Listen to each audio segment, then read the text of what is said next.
It's funny, I woke up this morning and I got on the internet where I get my news, and I saw where they passed a law. From now on, our government can't even stop Monsanto. Our government cannot even stop Monsanto, okay? So I was very angry, didn't know what to do. I get a call from my buddy Matt Mellons on Facebook, and he's like, hey, the Shiva lady, she's speaking in Venice Beach. I'm like, really? Get out of here. What, are they gonna shut down the streets? I mean, that's how much this lady means to me. She's very intelligent, especially on the war against GMOs. But it was a quaint little gathering in a restaurant in Venice, and I got front row seats, sitting right there with my camera, and got to even ask her a question too. Okay, I made a film called I Cure Cancer, so I know a lot about how important nutrition is for people to regain their health if they lost it, not only to get it. So obviously I'm interested in this subject. I was wondering if you could speak on the law that was just passed a few days ago here in America, stating that basically even if the government wanted to say no to Monsanto now, they couldn't. Does anybody else hear that? It's more the court's ruling is what I gather, is it? It's a rider. Yeah, it's a rider, but that no court can rule against Monsanto. But that is where I think something's going very wrong. Because normally, I know my friends who take these issues to court sue the government. Now the government's being sued in a court, and the government that's being sued turns around and say, we won't listen.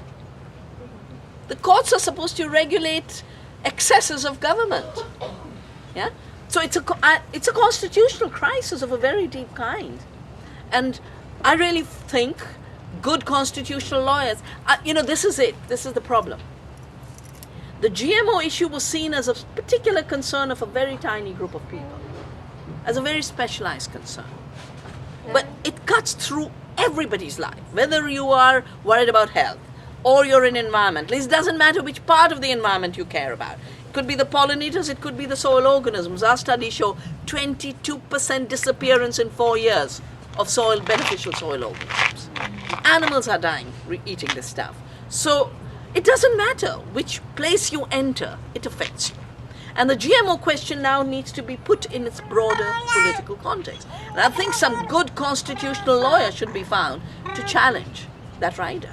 And I'm sure in my basic sense of how a democracy works, if courts rule against governments, governments can't turn around and say, sorry, you don't matter.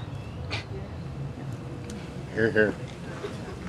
So here we are after we just saw Dr. Vandana Shiva speak at Axe Restaurant. Is it Axe? I don't know.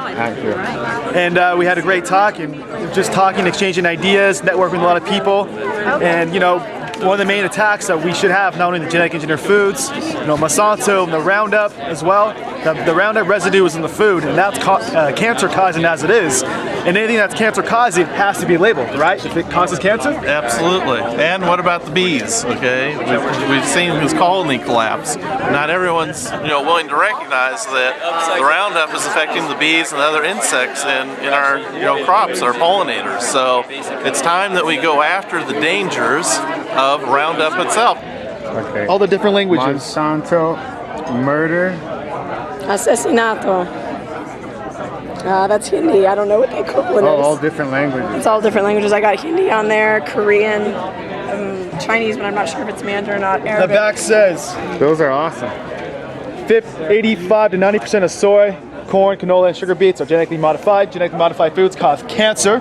GM foods are self-replicating genetic pollution that threaten the food security of our planet. FDA, Monsanto are murderers. Thank you very much. Murderers. Hey, we gotta get you a shirt. And the coolest thing was Marissa Tomei was there, and when I asked my question in front of the group, she seconded my motion to me afterwards and even thanked me for asking that question. I said, well, thanks for getting my back there, lady.